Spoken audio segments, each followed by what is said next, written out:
আমি সব সময় এই গরম মশলাটা তৈরি করে থাকি। একদম বলতে পারেন 12 মাসে আমি যে কোনো মাংস রেসিপিতে খেয়ে থাকি।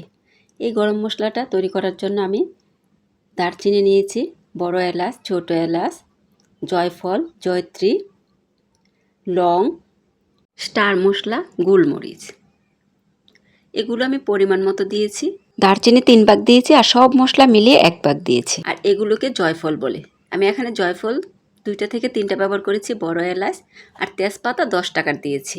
কারণ আমি অনেক মশলা করেছি। কুরবানি ঈদ উপলক্ষে আমি অনেক মশলা করে নিই যত দিন যায়।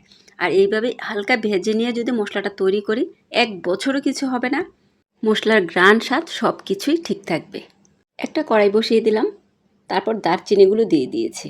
2-3 মিনিট দারচিনি হালকা আঁচে ভেজে নেব। তারপর সব মশলাগুলো একে একে দিয়ে দিলাম, কারণ দারচিনি একটু গরম হতে সময় লাগে।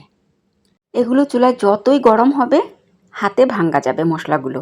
তেজপাতাগুলো একদমই মুড়মুড়ে হয়ে যাবে। আর অবশ্যই চুলাটা লো হিটে রেখে ভাজতে হবে।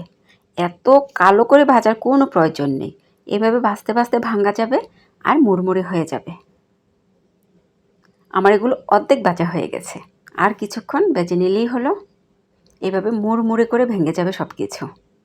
মশলাগুলো ভাজা হয়ে গেছে, একটা ডিশে আমি নামিয়ে নিলাম। একটু ঠান্ডা হলে ব্লেন্ড করে নেব।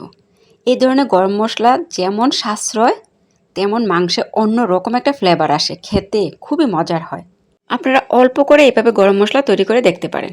একটু ভেজে গরম মশলাটা তৈরি করলে বাহিরে রেখে দিলেও কিচ্ছু হবে না 6 মাস 1 বছর। এমনকি নর্মাল ফ্রিজও রেখে খেতে পারেন। এতক্ষণ ভিডিওটা দেখার জন্য অসংখ্য ধন্যবাদ। আপনাদের মাঝে আমি আবারও চলে আসবো নতুন এক ভিডিও নিয়ে। ততক্ষণ সবাই ভালো থাকবেন। আমার জন্য বেশি বেশি দোয়া করবেন। সবার জন্য দোয়া শুভকামনা। আল্লাহ হাফিজ।